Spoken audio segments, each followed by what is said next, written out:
IPL তথা KKR টিমের তরফ থেকে অত্যন্ত গুরুত্বপূর্ণ বেশ কিছু নিউজ নিয়ে চলে এসেছি। বিশেষত কেকেআরের ফ্যানদের জন্য আজকের এই ভিডিওটা অত্যাধিক গুরুত্ব হতে চলেছে, কারণ কেকেআর টিম নিজের হোম গ্রাউন্ড অর্থাৎ কলকাতা ইডেন গার্ডেন্সের মাঠে যে কটি ম্যাচ খেলবে সেখানে বেশ কিছু বাধার সম্মুখীন হতে চলেছে কেকেআর টিম।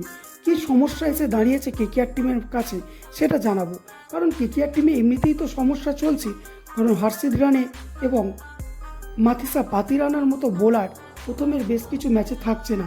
তার পাশাপাশি কেকেআর টিম আরও একটি বড় সমস্যার মুখে পড়তে চলেছে। সেই সমস্যাটা কি অবশ্যই জানাবো আজকের এই ভিডিওতেই। কিন্তু তার আগে তোমাদের কাছে একটাই রিকোয়েস্ট, তোমরা যদি কেকেআরের মন থেকে ফ্যান হও অবশ্যই ভিডিওটিতে একটি লাইক করে কমেন্টে লাভ রিয়াক্ট দিতে ভুলো না, এবং কেকেআর ও আইপিএল রিলেটেড নিউজ পাওয়ার জন্য চ্যানেলটিকে সাবস্ক্রাইব করে রেখো। দেখো, বলা হয়েছিল যে 8ই মার্চ অর্থাৎ যেদিন টি-20 বিশ্বকাপের ফাইনাল হয়েছে সেই দিনকে আইপিএলের সম্পূর্ণ শিডিউল প্রকাশ করা হবে, অর্থাৎ কোন টিম কবে কার সাথে খেলছে সেটি প্রকাশ করা হবে। কিন্তু যেটি এখনও কোনো রকম প্রকাশ করা হয়নি, কারণ প্রতিটা ভারতীয় ক্রিকেট প্রেমী দর্শকই এখন টি-20 বিশ্বকাপে ভারত চ্যাম্পিয়ন হওয়ার পর অত্যাধিক আনন্দ এবং খুশির সাথে নিজেদের জীবনযাপন করছে, এবং বেশ কিছুদিন পর থেকেই শুরু হবে আইপিএলের মরশুম।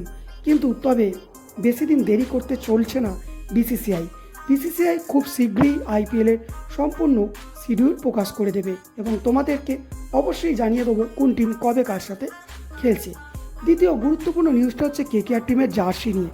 দেখো, কেকেআর টিম নিজেদের জার্সি এখনও অফিসিয়ালভাবে রিলিজ করেনি। হ্যাঁ, বেশ কিছু ইউটিউবার বলছে রিলিজ করেছে, কিন্তু করেনি অফিসিয়ালভাবে। এখনও কেকেআর টিম জার্সি রিলিজ করেনি।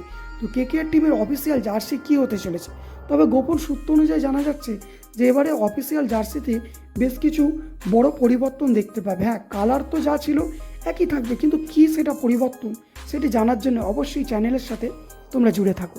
এবার যেটা সবথেকে বড় গুরুত্বপূর্ণ নিউজ, দেখো কেকেআর টিম আইপিএল অকশন থেকে তো অত্যাধিক গুরুত্বপূর্ণ প্লেয়ারদের দলে নিয়েছিল এবং একটি সুন্দর শক্তিশালী টিমে পরিণত হয়েছিল। কিন্তু এখন কেকেআর টিমের কাছে পাথিরানা ইনজুরির কারণে বেশ কিছু ম্যাচে থাকবে না, হর্ষিত রানা থাকবে না। তো বড় সমস্যার মুখে পড়তে হচ্ছে কেকেআর টিমকে। অপরদিকে পিচ কিউরেটররা জানিয়েছে যে এবারে কেকেআর টিমের পিচ তৈরি করা নিয়ে বেশ কিছু সমস্যার মুখে পড়তে হচ্ছে কেকেআরকে, কারণ তাদেরকে বাধা দেওয়া হচ্ছে।